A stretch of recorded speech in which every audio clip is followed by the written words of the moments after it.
Alright guys, hey, yeah, I know it's 2 videos in one day, but what the heck, right? But it's my first day, so I gotta post something good other than an introduction video. So yeah, right now we're gonna talk about tone quality. Now, especially in the high note, altissimo, maybe above high G range. But most people, when they say they can't play that note, or notes above that range, a lot of people start to blame the clarinet. Oh, my clarinet's not good enough. It's plastic, it's not good, you know. False. Um, it's normally a reed. If you're using too soft of a reed, you will get undertone when you go above the high G. So if you're using 1 or a 2 or a 2.5 even sometimes, you're not going to be good. So I would suggest using maybe a 3, 3.5, or 4. Not 4. 4 is for pros. But 3 and 3.5 most likely. Um, Now the next thing, I don't have my clarinet out right now. It's actually in the shop getting repaired. But yes, I don't know what happened. Didn't get me. But yeah, another thing that affects your tone is how you sit. I'm gonna try and demonstrate without a clarinet. We'll use a pencil for the clarinet. It'll work.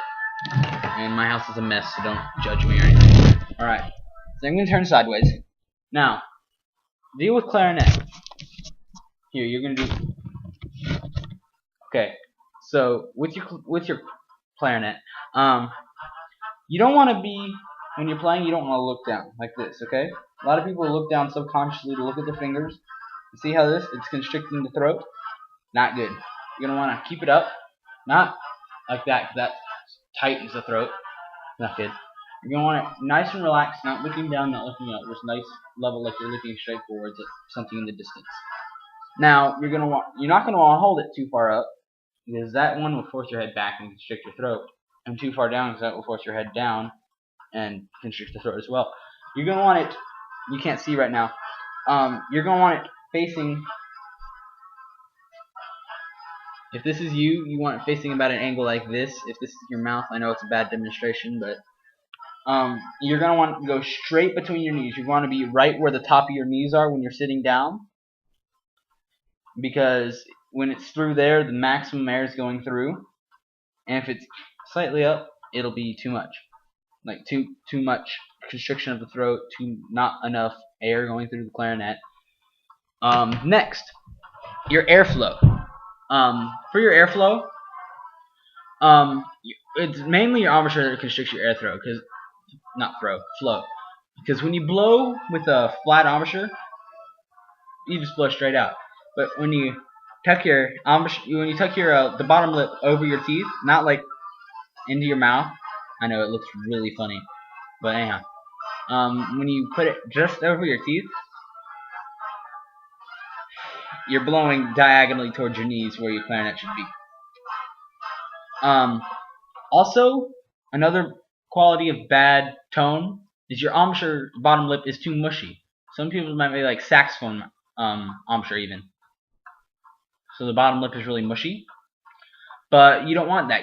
For clarinet, you kind of want to be like you're smiling when you're playing. You want to firm up your corners so it's not mushy. You can really move it. Now, a test to do this: put your clarinet in your mouth like you're playing it. Don't do anything to your embouchure, and move the clarinet. Right now it's mushy. The head doesn't move. The head doesn't move. Now, if it's right, your head should move, and nothing on your bottom lip should move. If your bottom lip is too loose and floppy, that's what my teacher does. If your lip is too floppy, it'll make little crevices in your lip where air can get through, and that's not wanted. So you're gonna firm up. You want to fix where your clarinet's going. You want to fix your airstream. Fix your embouchure so it's just above your teeth. Now for concert playing, like you're listening in the background right now, jazz. You don't want a lot of inflection. You don't want bending of the mouthpiece and stuff. Bending of the embouchure, bending pitch. So you want it nice and firm. And after that, well, not after that. For jazz, you're gonna want it. you can want to move a bit. That's the end of that song. Wow. Okay. Listen to saxophone. But oh, ad. Okay, we'll mute it for a second. But anyhow, so when you're playing jazz, you can be a little more flexible with your tone. But after that, for like classical playing and stuff like that, you don't want to do anything with your tone.